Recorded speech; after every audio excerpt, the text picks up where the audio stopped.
Well, good morning, everyone. I'm delighted to be with you today. I'm Aaron Gani. I'm the founder and CEO of Behavior, and I'm going to jump right in. We have a 20-minute session, so there's not a huge amount of time, so I'm going to go rapid fire through some slides, keeping things very crisp and moving along so that we have some time for Q&A at the end. So thank you for attending, and I hope you get some real enjoyment and learning out of the session. So delighted to be with you. All right, so I'm going to talk about experiential and gamified cognitive behavioral therapies and how we are working to enable this at my company, Behavior. Just a little bit about me: lifelong technologist, last 5 years a healthcare entrepreneur, very much an optimist, and I'm a believer that we absolutely need to reinvent how we deliver mental and behavioral healthcare, because we have a huge unmet need that needs to be addressed. And I believe only digital is going to solve that. So what Behavior is doing, we create virtual reality-based digital therapeutics and soon diagnostics and biomarkers. And then we connect consumers and clinicians via an integrated sort of think telehealth meets digital and virtual behavioral health. That's how we think we can help solve this massive unmet need in the system. We are a company full of healthcare and technology. I hesitate to say experts, but we have a lot of experience. So I was 12 years at Humana, where I was the chief technology officer. Not enough time to go through every name on this slide, but our company and our board is full of folks who really know healthcare. I saw Walter Greenleaf, who's a great friend of the company and chairs our scientific advisory board, is also on today. We're fortunate to have folks who also know a lot about virtual reality in healthcare, including Walter Greenleaf, Hunter Hoffman, and others. So we're not a gaming or tech company per se. We're really a healthcare company using virtual reality to make a big difference with this problem. Won't read you all of these stats other than to say stress and anxiety are at all-time highs in the US and increasingly around the world. And the incumbent healthcare system is not up to the challenge. So that's why we are creating these gamified and experiential ways to extend cognitive behavioral therapies and immersive experiences to more people. So our mission is really to completely reimagine how people access and experience mental and behavioral healthcare. And we're emphasizing access and experience because if it's, the reason this needs to be digital is we have so much unmet need and there aren't enough clinicians to go around. The great thing about digital is it can be sometimes time consuming and expensive to create digital assets or experiences, but they're very cheap to distribute, right? And so we can reach a lot of people. The other aspect I want to emphasize here is it's about experience. This is more than just sort of a cognitive top-down approach or just pure psychoeducation. There's a real experiential element to what we do, which I'm going to touch on in a moment. So when we try to communicate to people who have not experienced virtual reality in the past, it's very difficult. You'll often hear people say, you just have to experience VR. You have to put that headset on to feel it. And we think this sort of starts to communicate this notion of what we often will refer to as presence in VR, where you didn't expect it, but you put that headset on and you felt like you're really transported to another world and another place. For those, that's a long way of saying sort of step inside this world where we want to help liberate you from your stress, your anxiety, and your fear. And so that's what we're doing by creating digital wellness and therapeutic programs, as I said, combating chronic stress and anxiety, delivering them inside virtual reality, doing it in a way that people can do it on their own terms, in home, on demand, whenever they need it, and yet connected with clinicians if and when they need that help from somebody operating at top of license. So I want to spend just a few minutes on, well, why do this in virtual reality? All right. When we think about VR, we're a 5-year-old company, so we've spent a lot of time thinking as deeply as we can, researching why should we do what we do in virtual reality. There's a lot of friction with VR still, right? I mean, there's billions of smartphones. There are not yet billions of VR headsets out there. So why take on that challenge of the extra friction?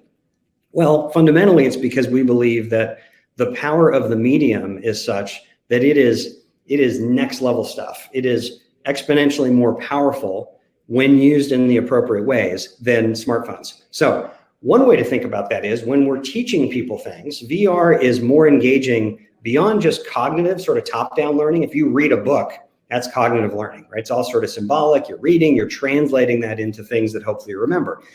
But why do we train pilots in flight simulators instead of just with books? Because then they're engaged in the activity, right? They're experiencing it. They feel like they've been through that experience of dealing with the emergency and still landing the plane. That's what VR can do. You end up in this fully embodied, engaged experience, which is somewhat cognitive. It also is emotional. It's dealing with your sort of emotional responses and your physiology. There's an experiential element, a behavioral element, there's physicality. So I'll leave it at that for now just because of time constraints. But the point is, it's really engaging multiple systems of learning. There's another dimension though. If that, for us, that what I just described is sort of secondary. The more important is when you're dealing with behavioral therapies, there are certain therapeutic advantages. Most talk therapy is what neuroscientists refer to as top-down. We're having a discussion, my therapist tells me to think about that prior situation. That's still powerful, right? I'll retrieve that from memory. I'm thinking about that experience and how it was problematic or traumatic for me. That may still sort of trigger emotional and even physiological responses in my brain and body, via connectivity to the amygdala, the musculoskeletal system, autonomic nervous system, and so on. But it's sort of top down, and generally I'm kind of in control of it. If it's too uncomfortable, I can maybe think about it less, right? Or and it's also very fallible. Memory is very fallible, and so I may have very imperfect recollections of that stressful stimulus or situation or whatever. With virtual reality, we're dealing with something very different. We are dealing with what neuroscientists would call a bottom-up sensory pathway. So we have primarily visual and auditory inputs that create this digital simulation, right? This multisensory experience. And the way that our brains consume that is through the same sensory pathways that we use for experiencing everyday life. And so those signals of whatever I'm seeing or hearing, and most of what we're doing with VR today is in those two dimensions. In certain settings, research settings and the like, you can go beyond that, right? You can get into haptics and touch and smell and other things. But most scalable VR today, it's auditory and visual. And so those signals are coming in through our thalamus, our visual and auditory cortices in a bottom-up pathway. And that routes through the brain's threat processing centers first. It's what we could call a pre-conscious level of experience. I'll stop there just given time constraints, but you may have seen things like videos or even an in-person experience of somebody being in VR in some simulation. Maybe they're on the edge of a ledge on a tall building, or they're in a dungeon with zombies coming after them or whatever. And you'll see them just freaking out. And you think, well, what's going on here? They know it's a simulation. What's the big deal? It has to do with this. It feels much more real than you would expect because of the sensory pathways that are getting activated. The other interesting thing about VR is it's social. And we can be in VR together in a way that is much more engaging than our 2D Zoom world that we're living in today. Now, we're still relatively early in this expansion, but Facebook Horizon is nearing public availability. VR chat and other applications like that are already scaling up nicely. And as facial facing cameras and the like get better, eye tracking, our avatars in VR are going to get more and more high fidelity. So if we were looking at each other in VR, you could see not just where my head is pointing, but am I looking at you? Am I making eye contact? There will be sort of cameras looking at our faces to detect, sort of emotions or facial recognition and gestures and so on. And so it's going to get really exciting there. Now, I mentioned earlier that, we're not dealing with something that's brand new. Walter, who's on this session today, and some of his colleagues like Hunter Hoffman, Skip Rizzo, Jeremy Bailenson, Mel Slater, Brenda Wiederhold, and others have been doing work in lab settings for a couple of decades, proving how powerful this medium is for a range of behavioral and mental health conditions and beyond. And so we're really just building on their legacy and taking the things that were learned and proven. And now we're in a position, because of kind of modern technology and what's happening with Oculus and Facebook and the explosion of influx of capital that created, along with sort of a full stack of cloud computing and analytics and big data and health data interoperability and mobility. It gives us, for the first time ever in history, the ability to create these very scalable, immersive, multisensory experiences that can be engineered to deliberately sort of arouse us or trigger certain emotional responses so that we can work through it. That's called exposure and extinction, or to help work through things like behavioral activation, savoring, learning cue refusal skills, and so on.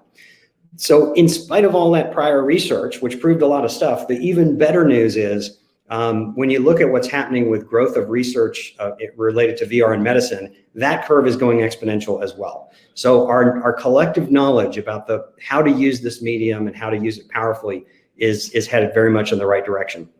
This is sort of a heat map of all that research. What's it focused on?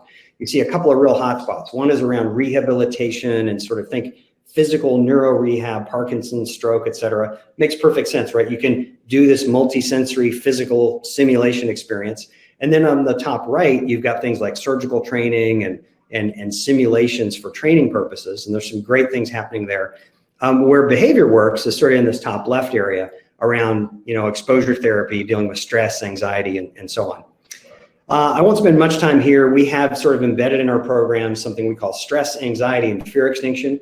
It's a specific 3-part protocol dealing with how our brains process threats and how we sort of help combat chronic activation of stress and anxiety.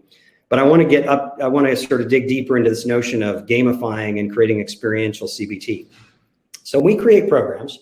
We are creating these progressive multi-session programs, which we talk about educate, motivate, and activate. So there's an element of education in there, things we need to teach you about yourself, your brain, your body, what's going on, just improving your understanding of your situation. That's important.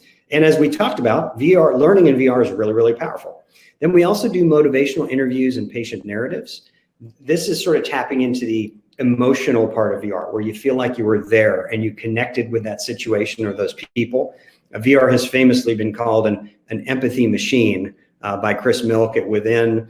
I think that was a great moment where he really helped communicate how much it feels different when you feel like you were there in VR. And then we also do activations, and more specifically, think embodied experiences where we've translated things that are known about certain cognitive behavioral therapies, and we've sort of reimagined them. How do we go beyond just a top-down cognitive process where we're thinking about thoughts and make it something that I actually engage in? And I'll show you some examples of how we're doing that. And we weave all that together with patient-specific care plans along with clinical oversight on our platform. And the little grid you see there, this is in working with our scientific advisory board, we've identified areas that we think are particularly ripe for A, translation to digital, and B, translation into virtual reality as a differentially powerful digital medium. So I'm going to show you here a quick video. This is one of our, it's a game we created called Fireflies. And this is about an introduction to cognitive behavioral therapy, where instead of just telling you that when you face a tough situation, you'll deal with thoughts and emotions and behaviors, and some are positive and some are negative, we actually let you play a game where you can sort of figure that out and feel that for yourself.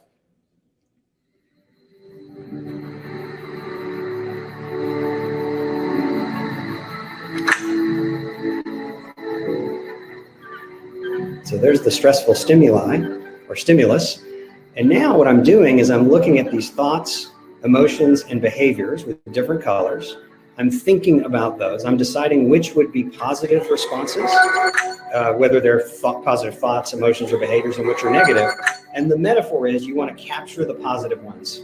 And as fireflies, so you're capturing fireflies in a jar. You're pushing away the negative thoughts, emotions, and behaviors. And it's just a more engaging way to really do something that normally is just thinking about those thoughts in a top-down way.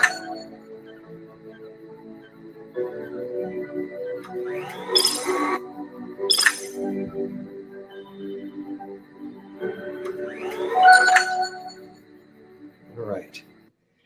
Next thing I want to show you is going a little deeper. So there's a technique in cognitive behavioral therapy called cognitive reframing, where the idea is to capture or think about your response, a thought you have to some stressful situation, and then to challenge that, to create evidence or capture evidence for and against this and sort of weigh the evidence. And you're teaching yourself that there are multiple ways to think about this situation.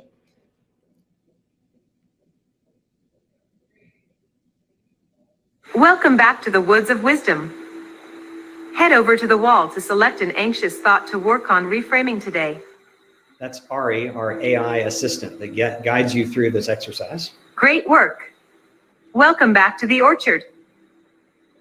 As you may recall, gathering evidence for and against a thought can help you challenge your beliefs. So here we use a metaphor of apples. We take the apple.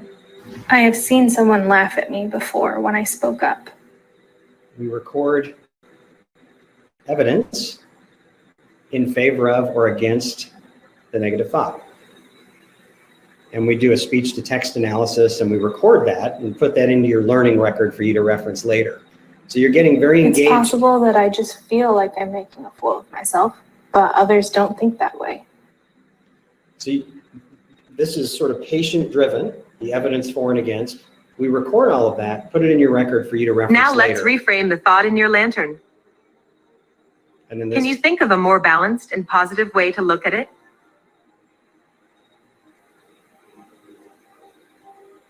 When I speak up, I'm respecting what I think is important to say.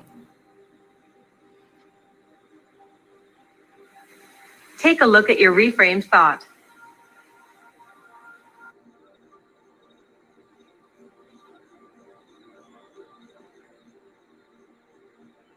So you record those reframed thoughts. That's all available for you to sort of refer to later as you sort of go through daily life challenges. So this is just a quick overview. We have a range of products available. We drive it all through our cloud platform called the Dynamic Experience Engine. We apply our SAFE protocol of stress, anxiety, and fear extinction consistently across our products.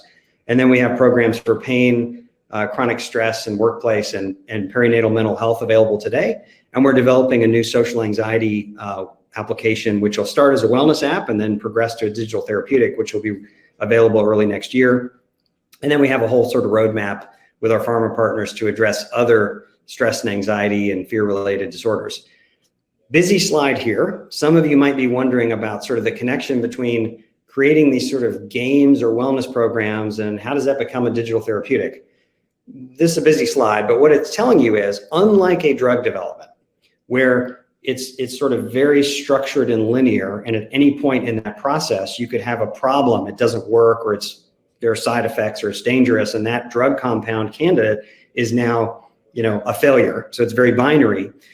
With digital therapeutics, there is a pathway where you can start with sort of discovery, early development, you do a proof of concept, you do some early testing, you get it out in the market with sort of a general wellness approach, and you commercialize that, partly to, pay the bills, but partly also to get more data, understand how it's consumed by patients and clinicians, how to make it better, and then you iterate and you expand that. And then if it's working, you can move towards pivotal studies, gathering real world data, and ultimately an FDA clearance, which puts you in a different realm as far as being able to be prescribed by clinicians and potentially be clearer about ROI and drive additional revenue. You need lots of data. I'm not going to spend a lot of time here other than to say, as we progress products through that pipeline, we learn a lot along the way through clinical studies. And then I just want to wrap and leave some time for Q&A with a little overview of some of the diversity of our different programs, just to give you a sense of how creative the canvas is and how open it is and how creative you can be as we think about how to translate something that's traditionally just talk therapy or maybe workbooks into something that's experiential.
All right. So hopefully we left a little bit of time for some Q&A.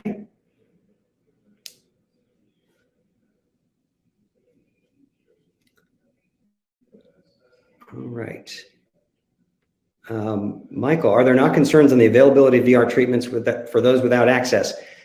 Yes. So Michael, the short answer to that question is we have sort of, I won't say perfected, but worked a lot on streamlining a process where a consumer or someone sort of sponsored by an employer or payer can, with a simple web app form, a progressive web app, sign up.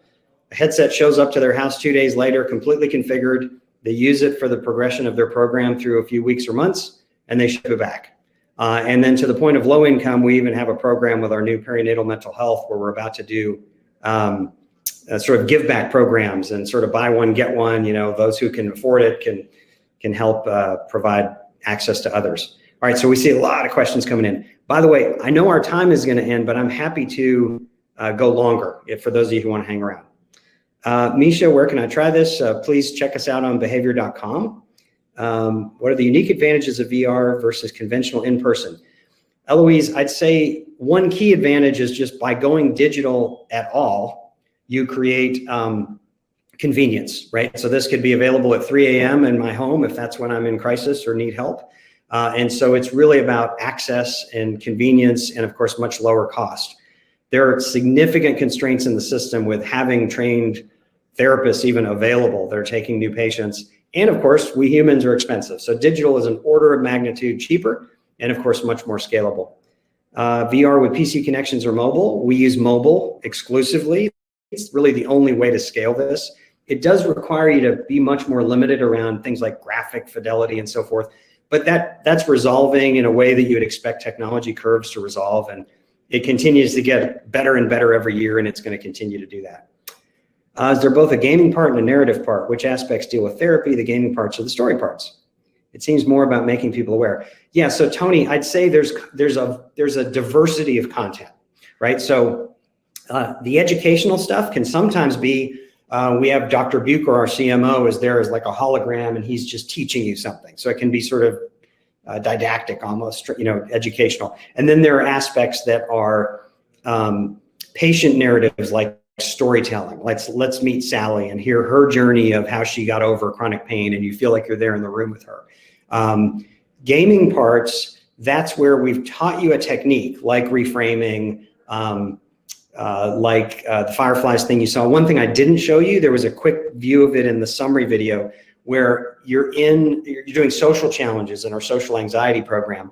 You're at a wedding, there are these avatars all around you, and you're given social challenges to do things like go to the bartender, make eye contact, and we're using eye tracking to see if you are making eye contact. He's being rude to you, but you need to project your voice anyway and order a water from him. And so what is that? Well, it's partly gaming. It's certainly gamified, right? We're giving you challenges and giving you feedback on that. It's also really a form of exposure therapy and practicing those new techniques that you need to learn. So it's a whole variety of things like that. Gosh, so many questions. What sort of challenges have you tackled for making this accessible for differently abled? That is a great question, Liana. Candidly, I would say not a lot yet. Okay, just to be very direct, this is a pretty heavy lift for just to do it at all. And so we have more work to do around thinking about, it's come up, what if we have people that are hearing impaired and can't hear the guidance, or people who can't discern colors or what have you. So I think there's a lot of interesting work to be done there that we don't necessarily have the answers to just yet. Misha, can this be used in tandem with an in-person clinic? If so, how do you recommend it can be implemented? Yes, we actually started with in-clinic deployments. We were heading into the home. When COVID happened, we accelerated that. And so our model now is you may be at home with the headset, but if you were put onto the program, or the platform rather, by a clinician, then your record is linked with that clinician. And so they can see your progress, they can adjust your care plan, they can monitor your results. What we're building out right now is an ability for them to join you in VR where you're wearing a headset and they're sitting at a desktop or a laptop.